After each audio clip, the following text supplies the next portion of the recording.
Саламатсыздар ма оқушылар, бүгін бізде 4-ші сыныптың математика сабағы 35-ші сабақ. Сабағымыздың тақырыбы геометриялық фигуралар, текше, тікбұрышты параллелепипед, тікбұрышты параллелепипедтің көлемі.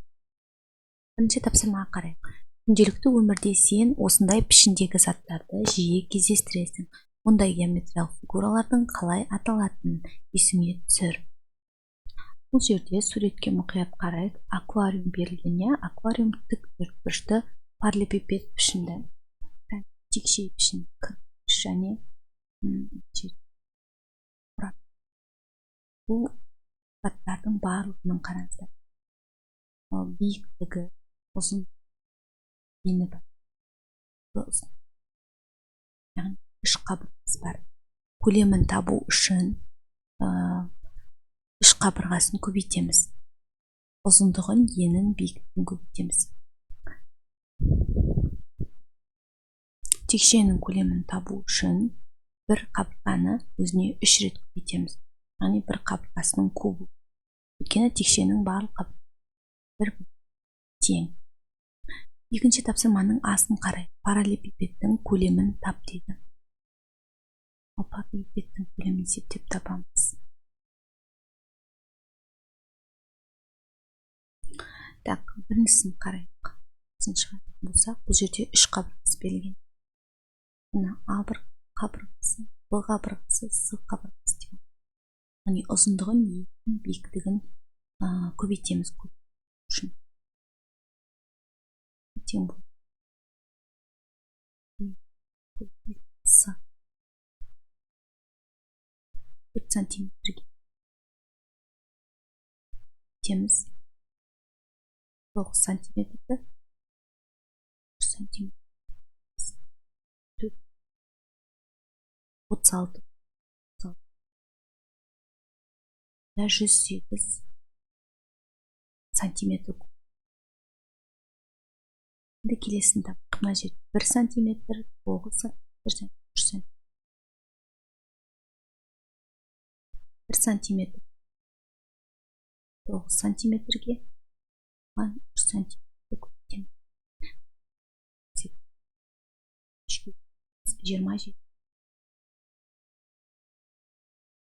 27 сантиметр куб болады. Енді келесі қарайық. Бұл жерде барлық қабырға тең.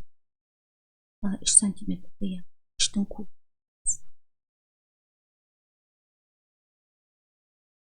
3 сантиметр. 3 сантиметр. 3 сантиметр. 3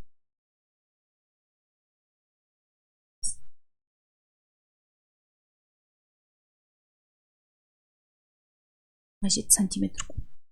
Келесі әсін қарайық. Белгілі шамалар бойынша параллелепипедтердің көлемі тап дейді. Есептейік. Ұзындығы метр.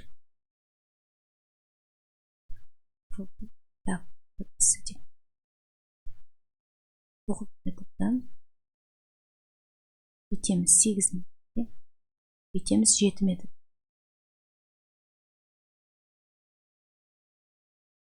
72 504 метр куб.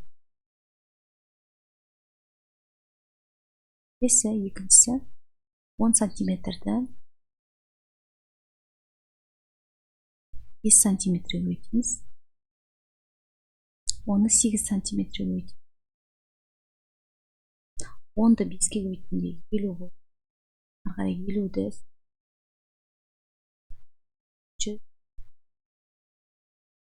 сантиметр куб. Үшіншісінің көлемін табамыз. Ұзындығы 8 дециметр.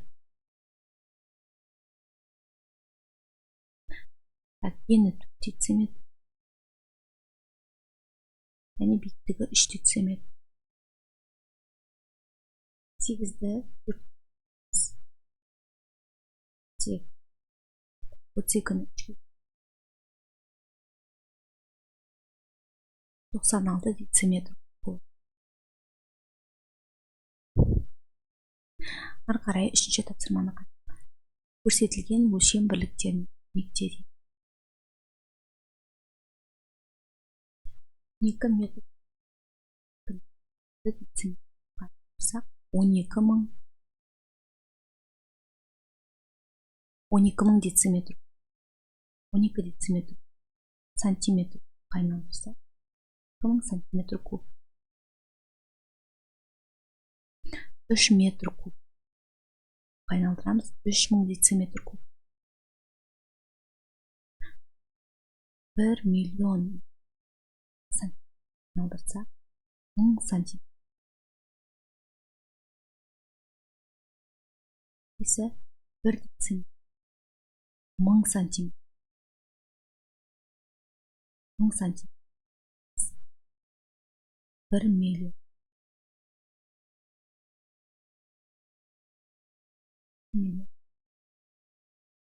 Есе 1 метр 1000 дециметр. 1000 дециметр 1 миллион сантиметр.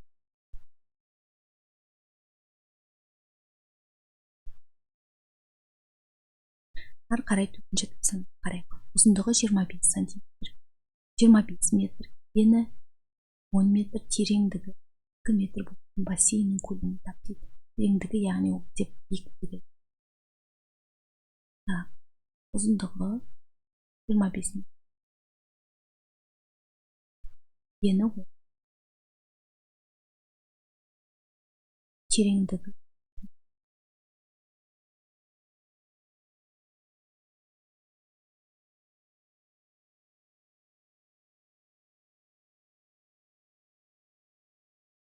көлем белгісіз. Көлем табу үшін ұзындығын ең биіктігін көреміз. 25-ті 10-ға бөлеміз. 2-ге бөлеміз. 25-ті 500 метр куб. Жауабы бассейннің көлемі 500 метр. Енді осы бассейн жақ. Мысалы, бассейн.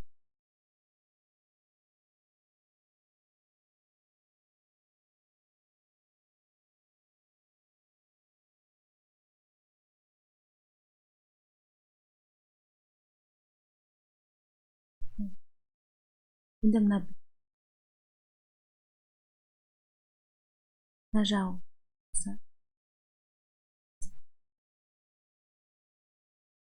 тереңдігі метр, тереңдігі ұзындығы табы.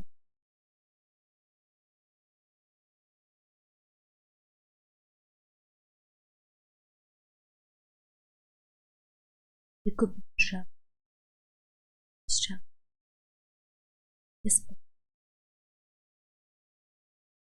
25.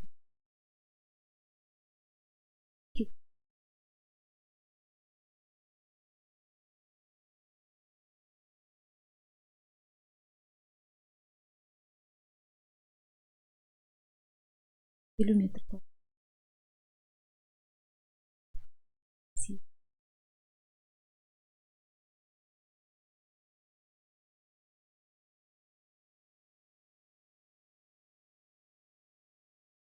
Көбейтеміз.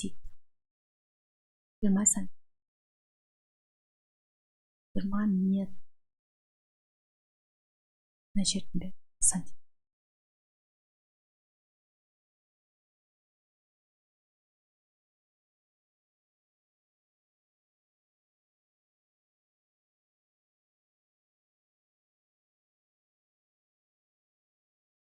Бүйір жақ квадрат және 20 метр квадратқа тең екен. Қарай 5-ші қарай. Аквариумның пішіні тік төртбұрышты параллелепипед тәрізді. Бірдей қырларының атауын және олардың жасы, оның табанының ауданын әртүрлі екі жағының ауданын тап. Көлемін есепте. Аквариумды жартылай қанша? Бұл жер бірдей қырлар. Бірдей ав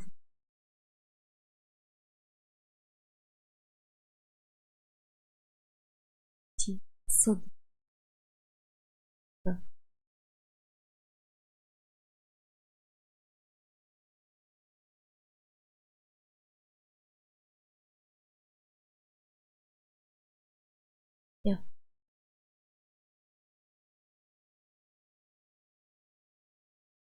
тең және ол сыртында NL.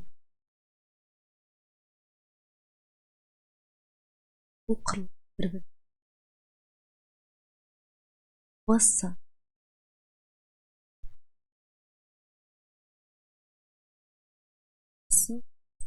E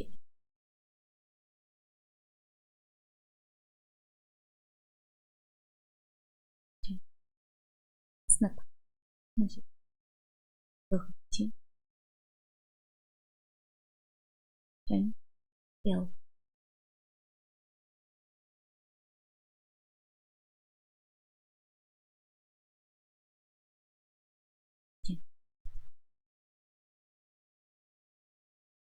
Ой.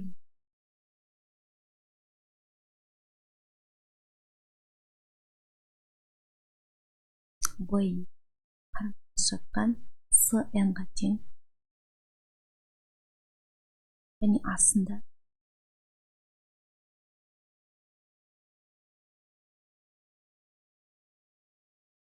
D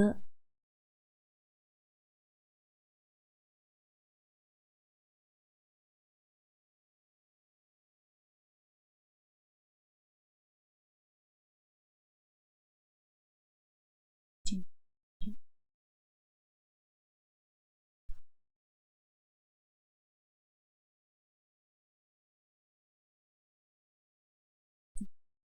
мына жерде жазылып тұр. FL 20 см және A 40 см. арқылы біздер қазір ауданын тауып табаны дейік. Табанның ауданы үшін 40 сантиметрге 20 сантиметрді көтереміз. 800 сантиметр.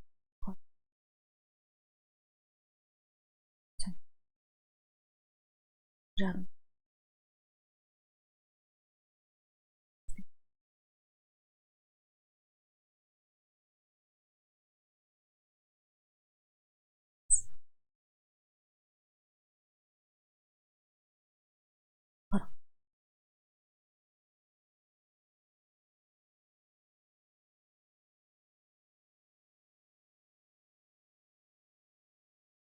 Сантиметр.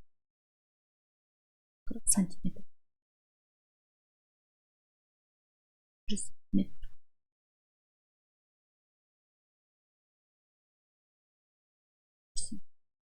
Келесі S2-дің көрсетейін.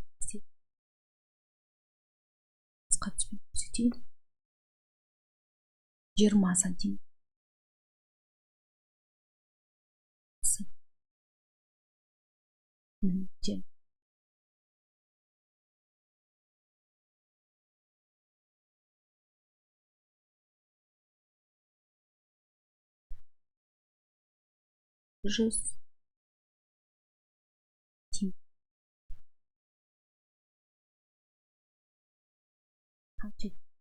Бөліп полный көлемін табу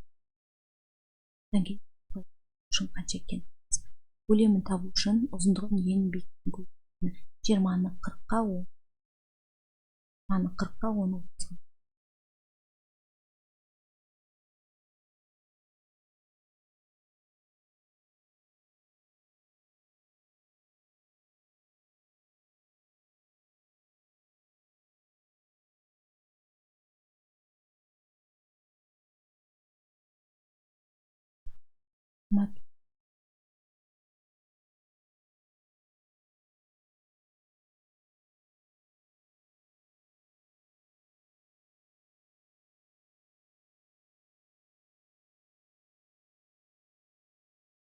Сонда полный мына аквариум көлемі ол 20 сантиметр. Енді былай дейді, аквариумды жартылайту үшін қанша су енді жартылайту үшін 20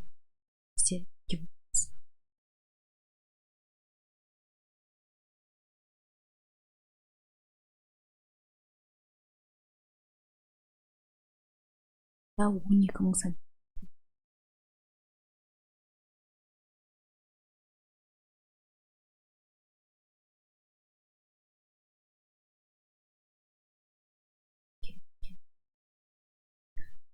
ары қарай алып жататсың қарай.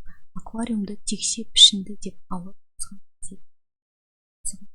сосисек просто текше, яғни барлық қабық тең.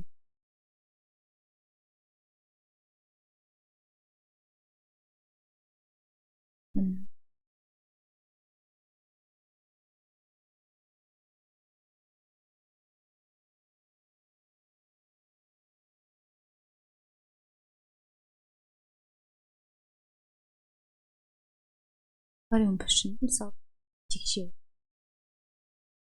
бір қысы 25 см. Яғни текше болғандықтан оның барлық қабырғасы тең. Көлемін тапу үшін 25 см. Өзіне өзі 3 рет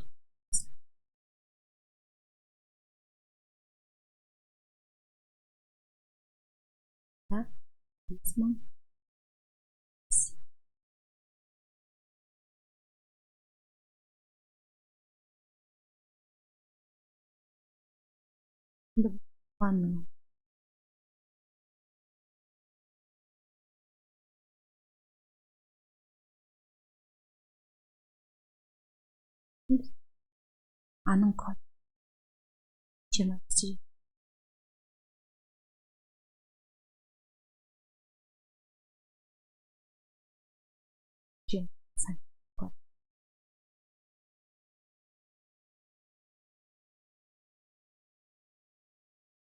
Енді әрі қарай 4-ші тапсырмаға қарайық.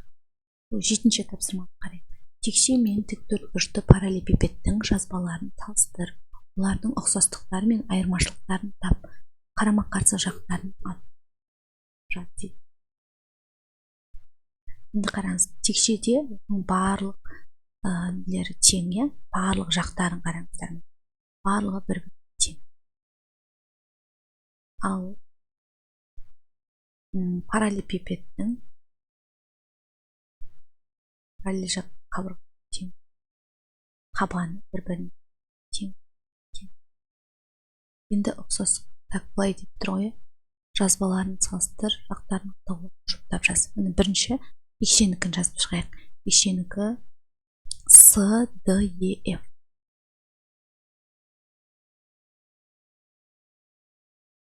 Так, жаздық. Мынаны жазайық. ABCR.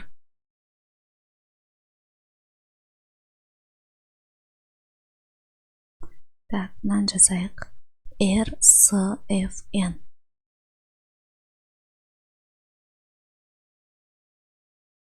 Так, енді мынаны жазайық. NFGM.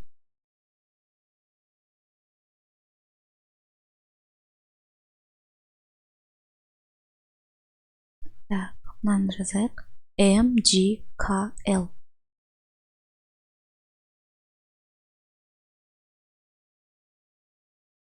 Так, ең соңғы мынаны жазайық. PRNO. PRNO.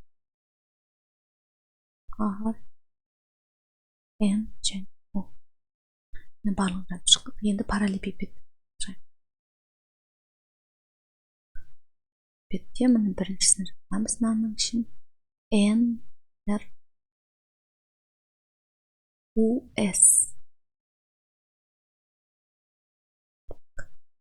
Мынаны жазайық. EANK.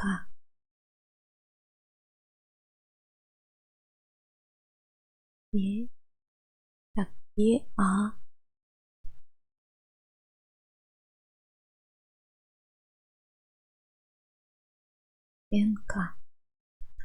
және мына жерді жазайық.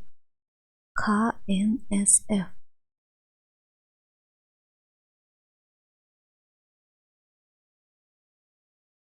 Мынаны жазайық. FSLV.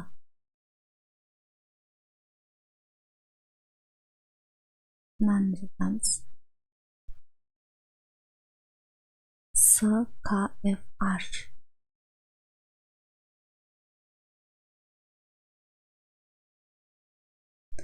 Мынаны жазайық.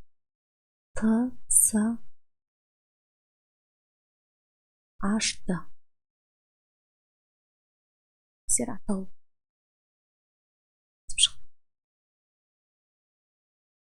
Енді әрі қарай 8-ші тапсырманы қарайық. Өрнектерді жазбаша есепте және тексер.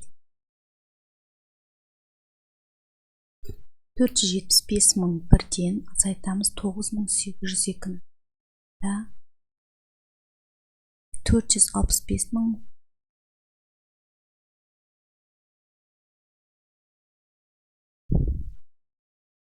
190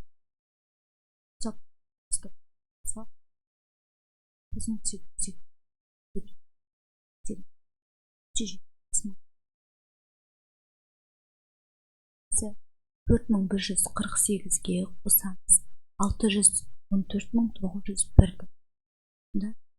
619.049 шығады. Қосуды азайтумен тексеріп қараймыз. 619.049-дан азайтамыз 614.901-ді. 4148 шығады. Келесі үшіншісін қарайық. 910.567-ден азайтамыз 98.001-ді. Сонда 812.556 шығады. Азайтуды қосумен тексереміз. 812.556-ға 556-ға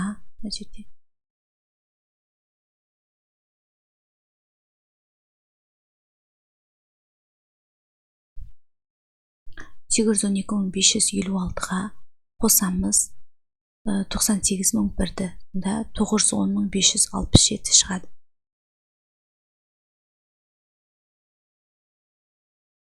Так, 812.566 шығады. Ары қарай келесісін қарайық. Көбейтуге берілген 59.826-ны көбейтеміз 7-ге.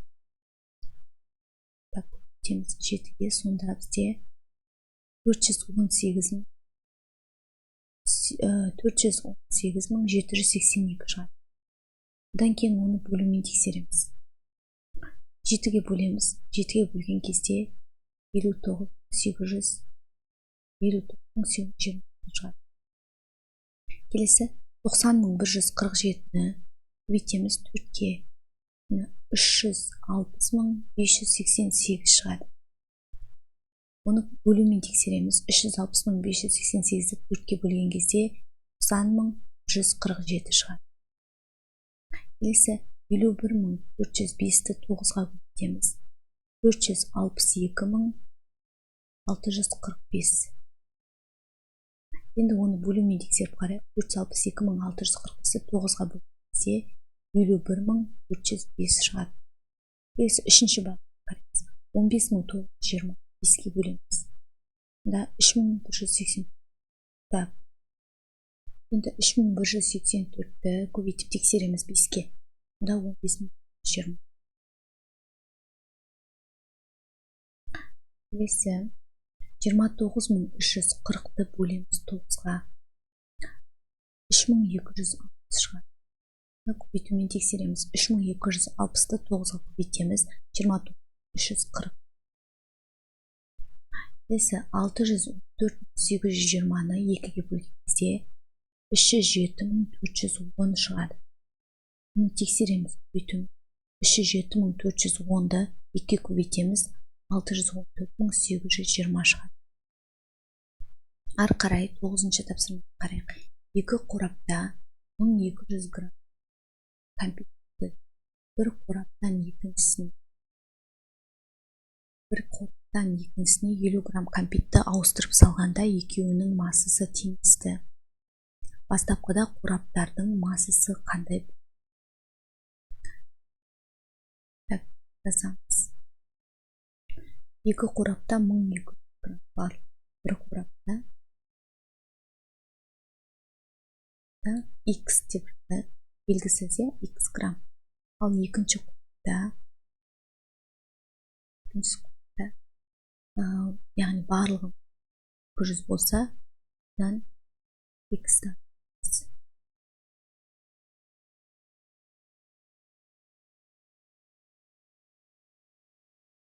Граммда барлығы 1200 грамм. көрсеткен. Енді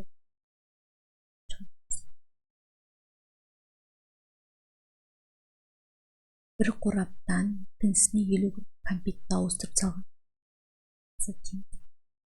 Бізде x грамм бұл.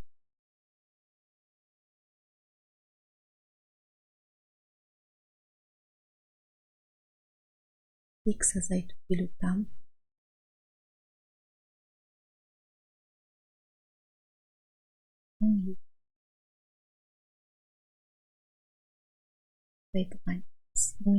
Азайтылған x деген бұл бірінші ғой.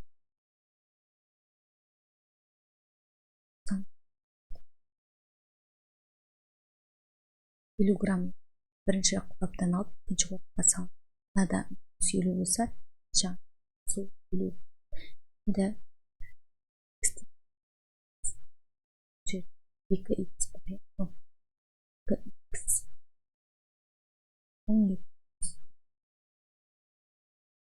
мына 50-ді жақшаның екінші сумен шығар.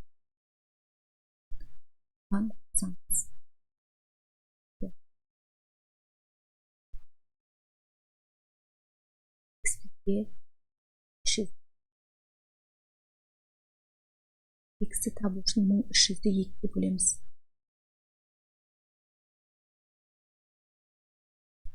X тесіне ал.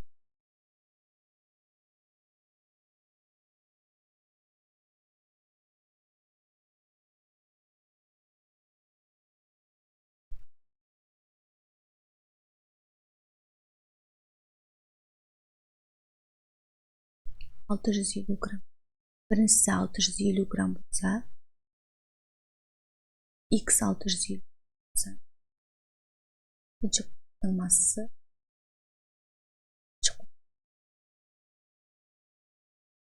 екіншісі 600, біріншісін екіншісіне теңізді. Әкен шығарып 200 азайту керек.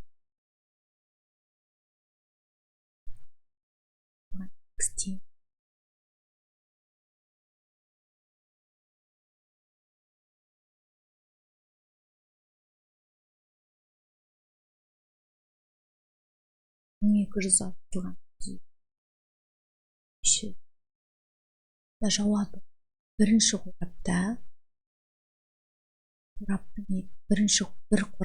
қораптың біреуінде 550 грамм болған, ал екінші қорапта 650 грамм. Екінші қораптағыны бірінші қорапқа салатын болса, яғни 650-ден 50-ді азайтып болса 600 болды. Мына жаққа 550-ге 50-ді қосатын болсақ 600 болады. Яғни екеуі бір-біріне тең. Сонда жауабы бір қорапта 550 грамм, екінші қорапта 650 грамм болған екен бастапқыда. Әрі қарай 10-шы тапсырманы қарайық. Қораптардың көлемін есепте дейді. Көлемін табу үшін үш қабырғасын бір-біріне көбейтеміз, иә? А-ны Б-ға, Б-ны көбейтеміз. 6 сантиметрге көбейтеміз. 12 сантиметрді көбейтеміз. Сантиметр.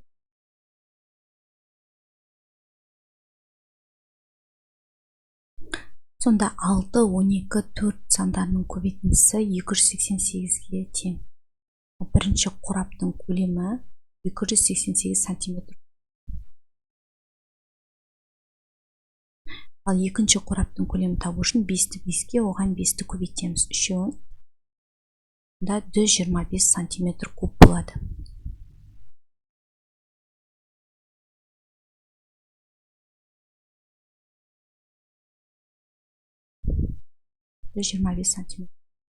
Сонымен балалар, бүгінгі біздің сабағымыз аяқталды.